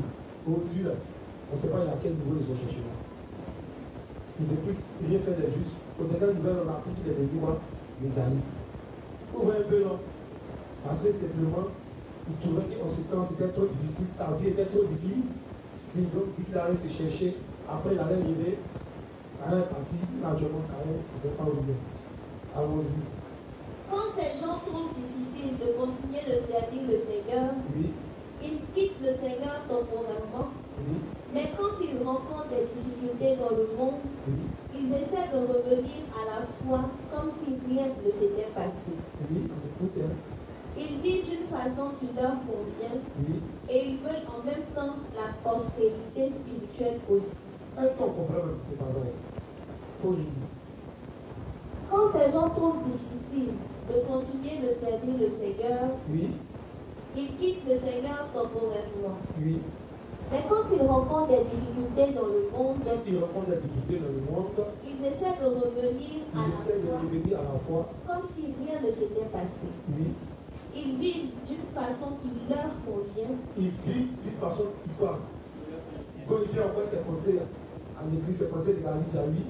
Et ils veulent en même temps la prospérité spirituelle aussi. Pareil qu'il est dans ses pensées, il ne revient pas à l'église, parmi ses erreurs, il se laissait conduire, mais non seulement il cherche une hauteur spirituelle dans l'église de Dieu. C'est fou. Allons-y. Cependant, la parole de Dieu dit en Hébreux 6, 4 à 6, il est impossible à ceux qui ont été éclairés et ont goûté au don céleste et ont eu part au Saint-Esprit et ont goûté à la bonne parole de Dieu et aux puissances des temps à venir s'ils tombent de revenir à la repentance. Comme le dit ce passage, ceux dont la foi est si instable qu'ils vacillent constamment entre le Seigneur et le monde ne peuvent pas revenir à la repentance. Est-ce qu'on comprend? Donc quand ta foi n'est pas, tu es ni chaud ni froid, on ne sait pas où tu es là. C'est difficile qu'évidemment, ces personnes arrivent qui s'approchent à niveau, je finis par se perdre. Parce que la foi est instable. Allons-y. Donc, vous et moi devons vivre une vie de foi conséquente. C'est-à-dire qu'il est fixé sur le Seigneur, et renforcer notre foi comme une forteresse. C'est parce que ceux dont la foi n'est pas ferme et qui suivent les pensées de la chair et vacillent constamment périront à la fin. Regardez à certains de nos anciens ministres qui ont fini par quitter l'Église pour suivre. Lui-même chez lui, c'est des choses qui arrivent. Voilà pourquoi on enseigne, on parle encore et encore. Il dit, il y a ces ministres qui ont fait quoi, qui sont partis, continue. Quitter l'Église pour suivre leur propre pensée charnelle. Ces gens qui suivent juste leur pensée charnelle de la chair périront corps et esprit. Bien sûr, cela ne signifie pas que l'Église elle-même demande la rétribution ou essaie de ruiner leur vie. Oui. Plutôt, ceux dont la foi est si faible qu'ils suivent seulement les pensées de la chair finissent par se détruire eux-mêmes. Ce serait heureux si certains d'entre eux, même après avoir dévié, réalisaient leur erreur et revenaient pour mener une vie de foi plus conséquente. C'est pas la même chose. Mais s'il s'en va, qu'il revient, sans réaliser ses erreurs, c'est qu'il y a un pro. On a vu que de l'autre côté, quand ils ont dit que le gars il revient, et puis il fait comme si de rien n'est. C'est-à-dire qu'il ne réalise même pas ses erreurs. Allons-y. Ce serait heureux si certains d'entre eux, même après avoir dévié, réalisaient leur erreur et revenaient pour mener une vie de foi plus conséquente. Mais il y a eu beaucoup de gens dans l'Église qui ont suivi leur propre pensée charnelle jusqu'à la fin. Oui. Je suis certain que vous savez de qui je parle. Oui. Quand on peut dire la prédication, on ne dit pas de quelqu'un, mais quand on parle là, c'est de lui sortir par là. Le frère qui t'a là quelqu'un. Le révérend, comme il les a dit, il dit non déjà. Ils ont fait quand un peu lui, il est bon, c'est pas gêné. Mais s'il dit les non, il sait pourquoi il dit les non, c'est que ça sert de leçon à ceux qui sont encore là. Allons-y. Nous avons eu des gens comme cela parmi les laïcs. Oui. Et nous en avons aussi eu parmi les ministres. Donc, même les ministres ont eu à faire ça. Il y a aussi des laïcs qui ont eu à faire ça. Donc, quand quelqu'un est encore dans ses pensées, il va dire que comme les serviteurs ne sont pas partis, ça peut nous prendre à n'importe quel mot. Bon, si notre foi n'est pas bien établie sur Dieu, Satan, il cherche à tuer tout le monde. Allons-y. Nous devons tous réaliser que par nature, nous sommes vulnérables à suivre les pensées de la chair et nous devons demander à Dieu sa miséricorde. Si nous aimons notre propre âme et voulons nous assurer de ne pas nous détruire nous-mêmes, nous devons écouter attentivement la parole de Dieu et la suivre fidèlement. On écoute et on suit ça fidèlement, sinon on va se détruire corps et âme. Allons-y. Même si nous trouvons trop dur de suivre la parole du Seigneur Mais surtout trop dur de suivre la parole du Seigneur continuellement comme cela, nous devons toujours la suivre en nous confiant au Seigneur. Quand quelqu'un périt, il ne périt pas seulement lui-même. Il ne périt pas seulement lui-même. Il essaie d'amener d'autres autour de lui à la mort aussi. Oui, c'est comme ça, c'est le même principe du ciel. Satan, il ne parle pas par un seul. Il entraînait un tiers des anges. Mais tu veux mourir spirituellement dans l'église, va mourir toi seul. Tu vas prendre encore d'autres, on est mourir avec toi. Allons-y. Mais nous ne devrions jamais nous permettre d'être entraînés dans la mort par ces gens qui suivent seulement les pensées de la chair jusqu'à ce qu'ils périssent. Ces gens qui sont devenus ennemis de Dieu pour périr ne peuvent pas être ranimés même si nous périssons avec eux. Quand quelqu'un entraîne ceux qui sont autour de lui à la mort, il sera encore plus condamné car le diable y prend plaisir et son méchant pouvoir devient plus fort. Il faut les lire là-bas. Il faut les plus fort. Quand quelqu'un entraîne ceux qui sont autour de lui à la mort, Quand quelqu'un entraîne ceux qui sont autour de lui à la mort, il sera encore plus condamné il sera encore plus condamné. car le diable y prend plaisir Car le diable y prend plaisir. et son méchant pouvoir devient plus fort. Et son méchant pouvoir devient plus fort. Le diable, là, il aime quand il va injuste, il s'est détourné de la justice. Quand il demande l'homme, il veut qui te tuer. Est-ce que vous savez ça? Parce qu'il sait qu'à un moment donné, tu peux tout délaisser, ici par l'autre côté. Quand il va injuste, il déserte, il est content même. Là, il va te tuer vite. Même si c'est pour donner une pression, il le fait dans l'église. Mais quand il te tue, pas poser la main, on va te donner tes premiers. il va te tirer hors de l'église, ça va te donner beaucoup de choses pour te garder. Ça va un peu, il va te laisser 10. Il va t'affecter encore beaucoup de morts. Ça va un peu, allons-y. Nous devons donc préserver notre salut de ces gens-là par la foi. Oui. Peu importe qui périt, même si c'est un membre de notre propre famille, nous devons défendre notre foi avec une résistance pour rester droit, même si c'est tous ceux plutôt que d'être emportés par de telles personnes. Oui. En vivant dans ce monde, les épreuves viennent pour l'Église et notre vie individuelle aussi. Les épreuves viennent pour l'Église et pour notre vie individuelle aussi. Et lorsque nous sommes face à cette difficulté, nous devons prier le Seigneur fidèlement. Plus nous luttons et plus l'épreuve est difficile, Oui. nous devons nous appuyer sur Dieu et lui faire encore plus confiance. Amen. Nos difficultés ne sont pas résolues quand nous cherchons nos propres moyens et voies pour les vaincre. Vous comprenez, non? Si tu as beaucoup de problèmes que tu veux les résoudre toi-même, tu as souffert. Mon frère, tu as souffert, monsieur. Allons-y. Mais c'est quand nous mettons notre confiance dans le Seigneur et le prions Oui. et essayons de vivre selon le plaisir de Dieu. Donc on le prie et on cherche à vivre selon la volonté de Dieu et on lui confie nos problèmes. Seigneur, voilà mon problème de fait. Ne travaille pas. Dans longtemps, il y a une part depuis 90. Ici, là, c'est chaud. Vraiment, là, je suis blanc. Merci Seigneur de m'avoir pardonné. Merci d'avoir permis qu'il passe 15 ans de retraite. Et maintenant, vieux, tu as au moins 15 ans à la maison publique, tu as pas ta retraite, tu as besoin de prêcher l'évangile. Amen, t'as moi. Allons-y. Permettez-moi de vous donner un exemple ici. Oui. Il y a longtemps, quand j'ai été sauvée, j'avais décidé de vivre ma vie selon la volonté de Dieu Oui. et de servir le Seigneur. Oui. Mais je n'avais pas de place pour accueillir l'église de Dieu.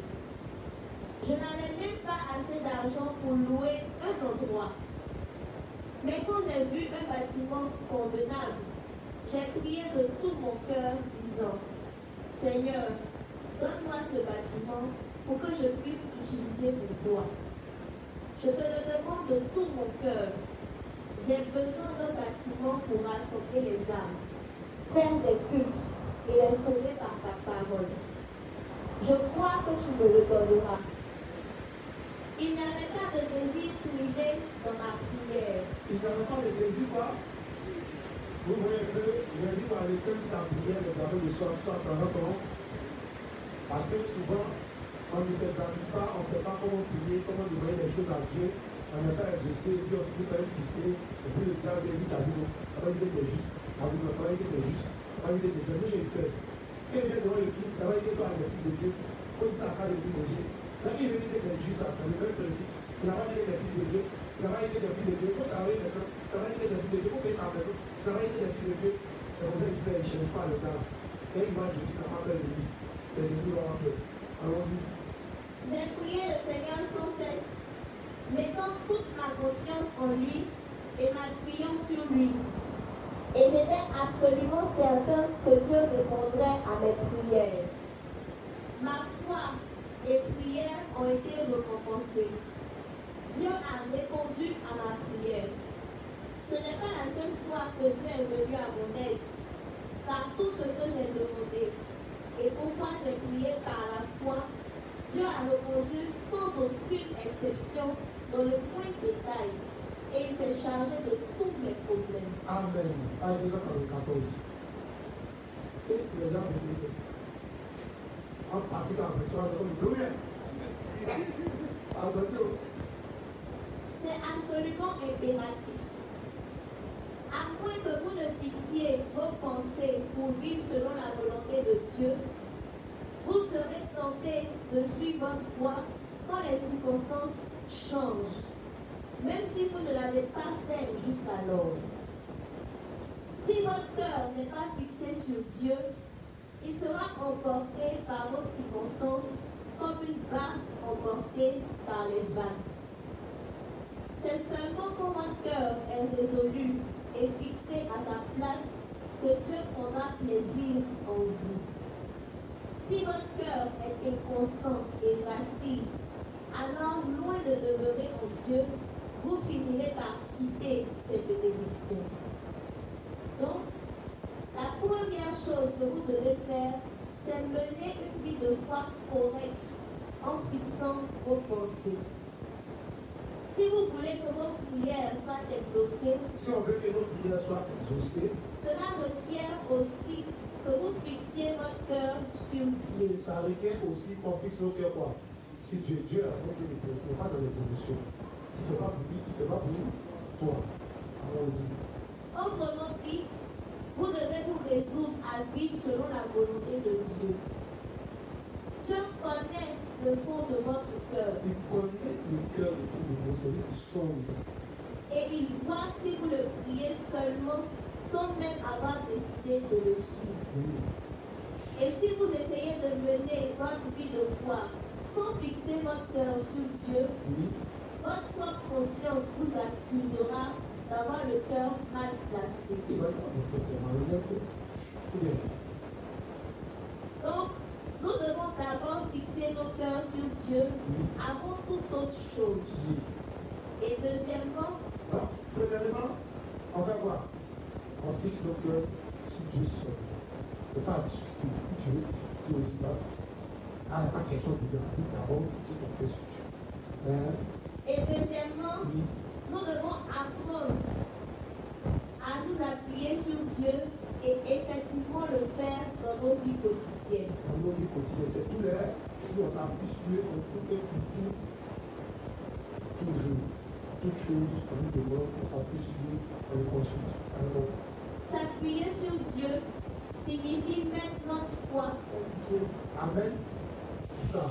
Quand il m'appuie sur Dieu, je compte sur Dieu, c'est dit que ce que tu en dis là, la foi vient de quoi? De ce qu'on a, et ce qu'on entend vient de quoi? Par la parole de Dieu, tu es à l'église. Amen. Allons-y. La foi consiste à s'appuyer sur Dieu et lui demander son aide. C'est seulement quand nous avons une telle foi que nous pouvons mener une vie de foi droite jusqu'au jour où le Seigneur reviendra. Mes chers croyants, vous devez réaliser ici que si nous devions individuellement, l'Église de Dieu continuera de prêcher l'évangile de l'eau et de l'esprit. Si nous ne devons pas Si nous dévions individuellement, individuellement, l'Église de Dieu continuera de prêcher l'évangile de l'eau et de l'esprit. si Hachel dit les plus justes, on continue la voiture. On lui dit, rendez-vous en enfer, on ira te visiter. Amen. Amen. Si l'église spirituelle, l'église continue, nul. Tu vas susciter d'autres pierres. Allons-y. La seule chose qui me soucie profondément, c'est que même si vous avez rencontré le Seigneur et demeurez maintenant dans ses bénédictions, Oui. une fois que vous suivez les pensées de la chair Une fois que vous suivez les pensées de la chair et devenez ennemis de Dieu, et devenez ennemis de Dieu, il est quasiment impossible il est quasiment impossible. de revenir dans les bras du Seigneur. Est-ce que vous comprenez? La seule chose qui me soucie profondément, c'est que même si vous avez rencontré le Seigneur Oui. et demeurez maintenant dans ses bénédictions, Oui. une fois que vous suivez les pensées de la chair Oui. et devenez ennemis de Dieu, Oui. il est quasiment impossible de revenir dans les bras du Seigneur. Est-ce qu'un vie est oui? Vie est partie tête. Vous n'êtes pas une on dit comme ça, top pour moi. Et c'est pas si c'est ça la vie, mais à bien là, vous devez entendre la vie avant, ça c'est lui. Allons-y. Ces gens qui deviennent ennemis de Dieu Oui. seraient plus heureux s'ils pouvaient revenir au Seigneur, même sur leur lit de mort. Oui. C'est à ce point qu'il est difficile de revenir à Dieu une fois que vous déviez. C'est difficile. Si un petit enfant part trop loin de sa maison, Ah, c'est bien. il va se perdre et ne sera plus capable de retrouver le chemin de la maison. C'est capable de maman. De même, il est presque impossible pour nous de revenir au Seigneur si nous dévions trop loin de lui. On peut parler Il prend les noms et tout. Avec un nom, quand vous Satan est parti, on l'a trouvé. C'est quoi pour le temps? Marc qui a posé Satan. Si Satan se répond, on va l'écrire Bible après. Avec un nom. Quand elle est partie comme ça. Allons-y. Même quand nous savons clairement que nous devons revenir au Seigneur, Oui. nous trouverons incroyablement difficile de le faire. Vous allez voir pourquoi. Allons-y. Pourquoi supposez-vous que c'est le cas? Pourquoi vous supposez que c'est le cas? Pourquoi que c'est difficile? Regardez. C'est parce que plus nous allons loin du Seigneur, Plus on va loin du Seigneur, plus nous serons sous l'emprise du diable. plus on est sous l'emprise de qui? Jésus. Il y a un agneau qui a quitté la bergerie. Attention, attention. Oui, on te mange. Allons-y. La chose la plus importante que quoi que ce soit est de fixer vos pensées pour vivre selon la volonté de Dieu.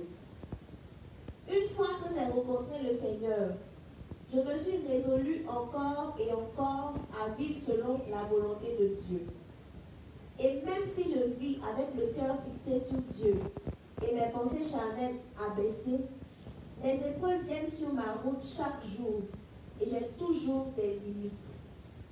Cependant, si vous fixez vos pensées et ancrez votre cœur fermement dans la parole de Dieu, alors lorsque votre cœur est secoué, vous pouvez y mettre fin tout de suite. Par contre, si vous ne fixez pas votre cœur sur Dieu, alors lorsque votre cœur est secoué, il va tomber et s'éloigner loin de Dieu à la fin.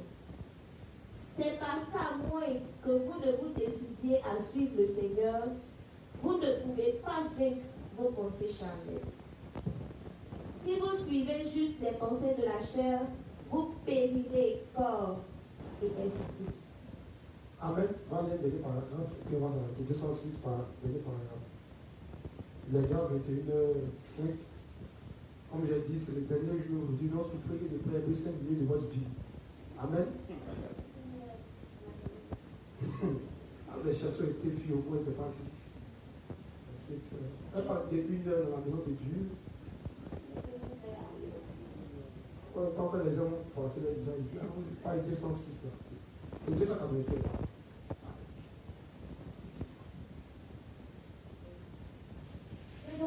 là.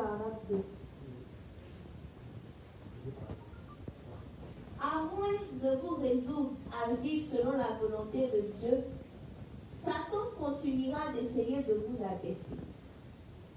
Votre cœur finira par suivre et tomber dans les mains du diable. C'est ainsi que Satan essaie de vous faire dévier loin de la volonté de Dieu. Et c'est pour cela que vous devez fixer vos pensées pour vivre selon la volonté de Dieu. Nous avons quelques adolescents ici avec nous. Et c'est très difficile pour eux de demeurer dans l'église et de servir le Seigneur à leur âge. Ou bien, les plus petits, les enfants, 15 ans, 14 ans, c'est difficile pour eux d'être unis à l'église de Dieu. Hein? C'est vrai aussi pour les jeunes adultes ici. Oui. Cela s'applique aussi aux adultes. Oui. Tous nos frères et sœurs de même. D'une certaine façon, adhérer au cadre de l'église peut être frustrant et difficile. Amen. Bon, je vais m'arrêter là. Il y a beaucoup de principes. On ne va pas tout dire. C'est ce qu'il a dit. Les principes, c'est beaucoup. Il n'y a pas une semaine, un bout d'abord. Tout ce qu'on a fait, allez, lui, né. Amen. Y a-t-il des questions? Oui, rapidement. Du livre 1 au livre 66, éveil spirituel, examen du soir. Bonsoir, le Seigneur. Merci à mon responsable. Merci, sois béni. Merci aussi à mon responsable des autres et aussi à tous les responsables de Dieu. Moi, depuis les enseignements ont commencé, le conseil a venu, en fait, les enseignements font que eux-mêmes, ils en font mettre ma vie chaque jour que Dieu fait. Alors, moi, les gens pour laquelle ils vous disent vraiment merci, et l'enseignement est tellement bien venu. Amen. Donc, il y a une question qui suit aussi.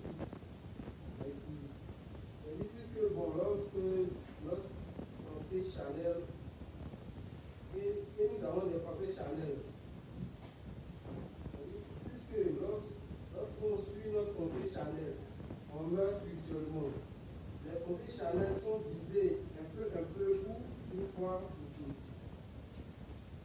C'est ta question.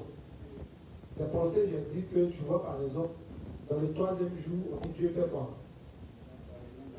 Il met les eaux d'en bas d'un côté, c'est pas ça, et puis il demande la terre sèche. Et ces eaux d'en bas, là, on avait dit que ça représentait quoi? Du moins, explique ça dimanche ici. Le 3e jour. Les eaux qui se mettent d'un côté symbolisent quoi? Et on doit se séparer de nos pensées. Donc les eaux d'en bas, que Dieu a appelé la mer et autres, ça va symboliser les pensées humaines. Si tu es déjà allé à la plage, il n'y a pas que la mer, ça va derrière, mais ça va devant, ça va derrière, ça va devant, ça va derrière. Ça va comment? Après, il va y venir, non? Donc, ce sont tes pensées, ça veut dire que tant que tes pensées viennent, tant qu'on vit, les pensées vont partir, vont venir. À chaque fois, c'est par les principes qu'on apprend à l'église, et les pensées sont polies. À chaque fois que ça vient, les principes sont là pour les corriger, pour les nettoyer sans cesse. Tu vois, non? Si tu n'es pas uni, c'est normal que tes pensées vont finir par t'étudier, mais ça veut dire que tu apprends à savoir que une pensée t'arrive, quand ça vient, tu dois léger et tu dois ramener ça en arrière. Tu me comprends un peu? Donc, le renoncement à soi, c'est au quotidien, c'est sans cesse. Après, il dit le réveil spirituel, l'examen des fautes, soit, ça renferme le coup aussi sur le renoncement à soi. Ça renferme aussi le coup sur le cœur que doit avoir un soldat pour réussir dans la messe céleste. Donc, pour connaître le cœur que tu dois avoir, c'est de connaître d'abord les principes de base de l'Église. Et ce qui concerne l'Église en union avec la vie de foi. Donc, tes pensées ne vont jamais finir. Après, il a dit, dans le 17, que nous avons aussi les pensées de la chair et nous avons les pensées de l'esprit. Et c'est deux pensées qui se battent jusqu'à la fin de notre vie de foi. Donc, ça va devenir sans cesse. Donc, c'est un brisement continuel. Ça va? Ça va? Allons-y vite. Comme vous avez dit dans les shows, il faut que Dieu va nous Maudit.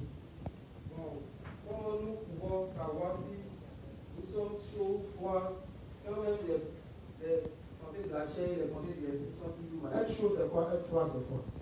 Il y a des gens qui sont dans l'église, ils sont là comme du corps. Est-ce que tu sais ça? Alors, moi, je dis l'examen des soirs, c'est pas moi qui dis que tu es chaud ou tu es froid. Mais c'est la lumière des principes que tu sauras qui tu es. Tu ne fais pas l'œuvre de Dieu. Tu n'es pas zélé pour faire l'œuvre de Dieu. Le côté aussi dans le camp de Satan, c'est comme si tu penses que tu n'es pas un Satan, en même temps tu penses que tu n'es pas un Dieu. Mais toi, tu es juste au milieu. Tu vois un peu, non?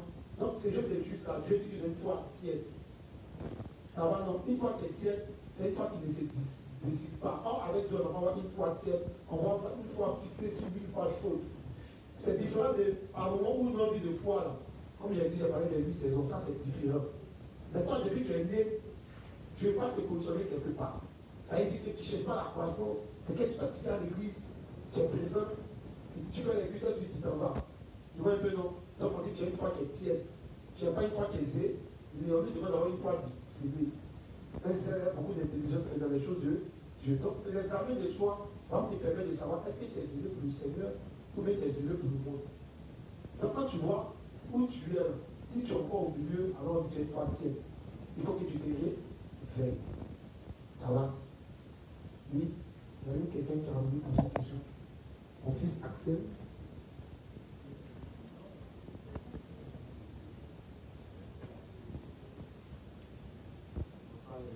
Bonsoir. J'ai une préoccupation. Étant donné que lorsque l'on s'éloigne de l'église à cause du matériel, on peut faire notre foi. Bon, considérons que tu viens d'aider de nouveau, tu présentes un travail, à la fin c'est chaud, et puis tu as l'intention de faire l'œuvre. Est-ce que si tu quittes pour aller au boulot. Quand on dit quitter l'église, c'est pas sur le plan physique seulement. Est-ce que tu le comprends? Tu as resté en France? Oui. Ils sont dans l'église, mais ils sont hors de l'église. J'ai expliqué ici pendant plusieurs temps, être uni à l'église, ça signifie quoi? J'ai dit, le révérend le dit, je le dis, il répète encore. Il dit ceux qui vont à l'école, le cadre quoi? Ceux qui travaillent, le cadre quoi? Le cadre continuer à travailler, etc., etc. Matthieu 13, on a parlé de la parole de l'État. On voulait dire ça maintenant, on n'est plus par le temps, j'ai mis ça tout de suite. Matthieu 13, on a parlé de talents, on nous explique du sol. On va parler du sol, quoi, épineux. C'est pas ça. Il faut dire que les épines ramènent de quoi? On va parler du sol, elle a pris, ça amène à quoi? Tu vois un peu, non? Dans le travail, qui est là pour tuer ta foi, et puis le travail qui est là pour tuer ta foi. À un moment donné, dans la vie, des fois, on fait un choix. Soit tu décides de vivre pour l'évangile, soit tu décides de vivre pour toi, mais c'est chaud. Comment ça va l'évangile, tu vas donner des barrages aux unis. Et si nous tous, on avait fui pour aller travailler, là, quand il y avait pas ici. Donc, à un moment donné, on donne des enseignements. Ne dis pas que le Seigneur dit, comme c'est chaud sur moi, quand il dit à tes parents, on dit d'être unis. Il y a juste que moi dans ma zone, à Zoubi, un vieux, on appelle le vieux Amachou. Il est malade depuis le terrain, je profite maintenant pour faire un témoignage rapide. Depuis, on dit les petits du Soubi est né. Et il refusait de se soigner avant de croiser l'évangile. Il a croisé l'évangile et il refusait de se soigner. Tu vois un peu, non? Quand ses parents lui disent va te soigner, il dit lui, il vit par la foi. Et lui, il est dans son 5e jour. Et puis, ils sont c'est quoi qui est 5e jour? Pourquoi? Parce qu'il a mal compris les enseignements. Il croit en l'évangile. Mais lui, quand se met dans sa maison, il va prier et puis il va descendre. Il va toucher son bras et puis il est guéri. Ouais, mais donc, du coup, quand elle est juste allée là pour enseigner, là, à cause de son comportement, quand les frères vont là-bas, ses parents sont fâchés contre l'église. Et nous, on ne savait pas. Et c'est dernièrement quand ça commence à chauffer sur lui. Lui, il m'a appelé le vendredi. Donc, oui, c'est quand? Il m'a appelé le mercredi, jeudi. Non, mardi. Il m'a appelé, il me dit, inspecteur, ça ne va pas ici. Maintenant, il dit, il y a quoi? Donc, après, j'ai rappelé, ça sonnait qu'il n'a pas décroché. Donc, il a commencé à appeler automatiquement les juges de la zone. D'aller voir là-bas. Ça va un peu, non? Que du temps, lui, il a passé son temps à se vider de son sang jusqu'à le corps. Ça va un peu, non? Donc, quand vous ne comprenez pas bien les principes, vous risquez vous-même, ça risque de devenir une pierre d'achoppement pour vous. J'ai dit, il y a ceux qui décident de vivre une vie de serviteur. Une vie de serviteur, c'est une vie consacrée. Quand tu es jeune, tu vas à l'école, tu as ton test, tu veux tes diplômes. Mais quand tu seras en train de travailler, quel est ton projet avec Dieu maintenant que tu es occupé par le travail? C'est de ça que je parle. Mais comment est-ce que ton argent va servir Dieu? Comment tu as l'argent d'alimentation avec ton argent peut servir Dieu? Pendant tes temps libres, quand tu ne travailleras pas, comment est-ce que tu vas rattraper ce temps-là pour se trouver les arbres? Tu vois un peu, non? Et puis, quand tu viens de nouveau, les gars qui cherchent automatiquement à tuer ta foi. Si tu te donnes, alors que tu n'as pas formé, automatiquement, tu donnes un travail pour te voyer de l'église. Et tu n'as pas identifié ce travail. Moi, je ne vais pas te dire qu'il faut le laisser. Mais moi, j'ai mis les principes devant toi. Parce qu'il faut que la décision vienne de ton cœur de toi-même. Tu vois un peu, non? Donc, tu as plein de choses comme cela. Tu m'as compris? Ok. Alors, rapidement. Bonsoir, Régis.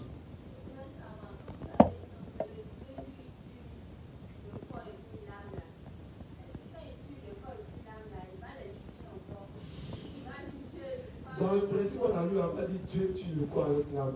On dit quand un saint va dans le monde, il finira par périr corps et esprit. Ça veut dire quoi? Physiquement, il va avoir des problèmes dans sa vie. Tu vois un peu, non? Ça peut être la maladie, ça peut être beaucoup de choses. Tu vois un peu, non? Il va prospérer dans ce qu'il va rechercher. Son esprit, ça veut dire qu'à la fin, son âme va aller en un, Dieu va le juger comme un ouvrier des champs. Donc c'est ce qui signifie son âme va périr, ça veut dire que son âme va le brûler en enfer. C'est ce que ça signifie. Ça va? Le Père s'est dit pour leur parler.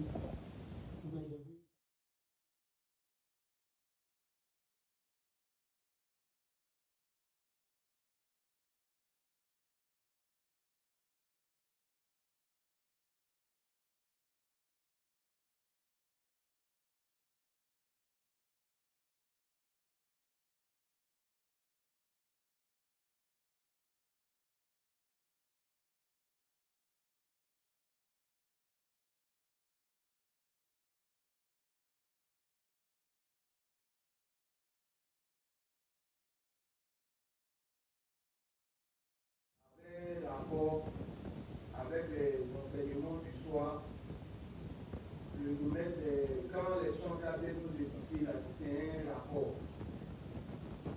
Maintenant, je ne sais pas si tu vois un peu ce de quoi je veux parler. C'est-à-dire quoi? Quand les chants viennent pour exposer ici, est-ce que les cantiques qui donnent un rapport? Non. Ou bien? Non. Parce que quand on parle de réveil, c'est quelqu'un qui dort. Effectivement. Donc le réveil, c'est-à-dire que quoi? Prise de conscience. Voilà un truc ce à quoi je pense. Je me dis que celui qui dort, c'est celui qui n'est pas uni à toutes les activités de l'Église. Donc l'enseignement a pour but de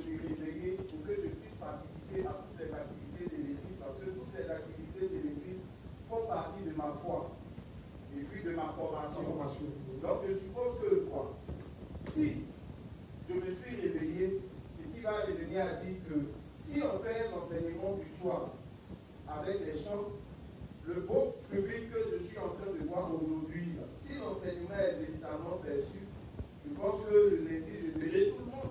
Effectivement, merci pour cette brèche, inspecteur. Parce que même s'ils ont un problème avec les chants. Merci. Merci, inspecteur, pour le point.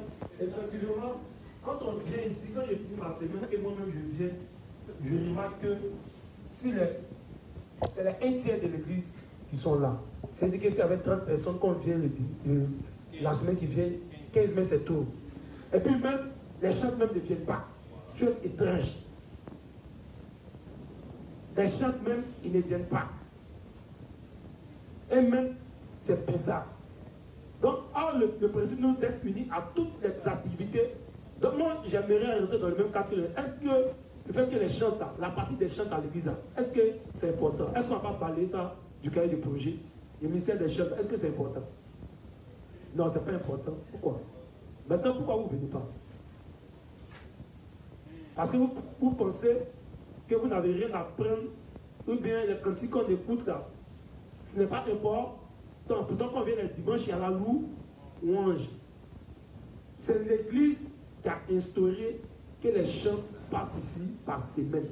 Il est important qu'ils soient ici. C'est l'église qui a instauré ça. Maintenant, vous triez les activités spirituelles, ce n'est pas bon. Il y a des justes, c'est les justes du mercredi. Moi, il connais des justes, à part prière, il ne faut aucune activité spirituelle. Je les vois ici. Il y a des justes, et c'est dimanche. Il y a d'autres enseignements du soir, puis après l'enseignement du soir, ils profitent pour aller faire autre chose. Donc, ils mentent pour dire qu'ils sont bien à l'enseignement du soir.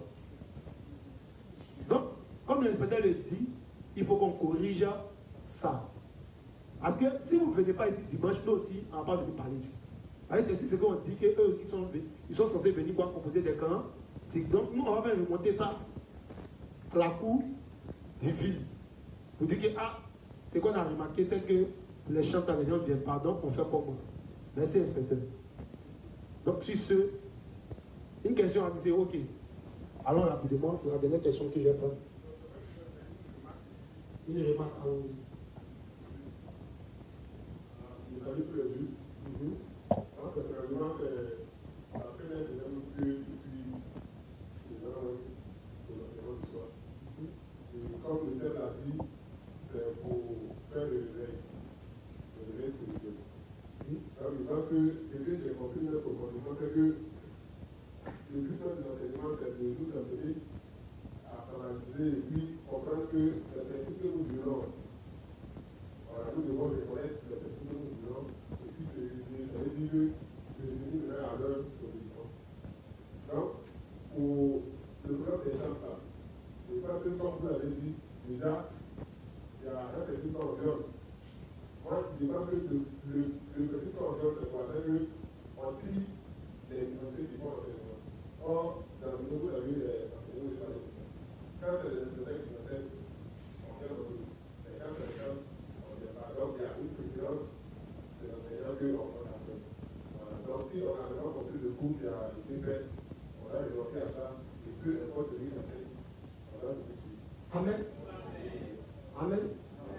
Donc, je crois que les cours sont en direct, les cours sont sur justice directe. Pour ceux-là qui ont été absents, ils peuvent s'enquérir des cours. Et puis, s'il y a des questions, peut-être, après, on peut me les soumettre. Que Dieu bénisse chacun de nous. Qu'il permette que nous aspirons réellement au réveil spirituel. Qu'il permette que chacun de nous s'examine en profondeur à l'égard des principes. Et qu'il permette que nous soyons des bons soldats dans le royaume sur que le Dieu des justes bénisse tous ceux-là qui marcheront dans les principes. Que nous acceptons ce qui est mauvais en nous. Et que j'encourage chacun de vous à œuvrer dans la tâche qui lui est assignée, que nous fassions les tâches fidèlement, avec amour, avec diligence, dans l'obéissance, que nous apprenions à nous aimer les uns les autres, à nous pardonner, que nous apprenions à aimer tous les responsables malgré leurs faiblesses, que nous apprenions à nous chérir respectivement dans l'église de Dieu, et que chacun rentre dans cette bénédiction. Son nom puissant de notre Seigneur que j'ai prié, on se salue dans la paix de notre Seigneur Jésus-Christ. Que chacun rentre bien à la maison. Amen. Amen. S'il vous plaît, les justes, laissez les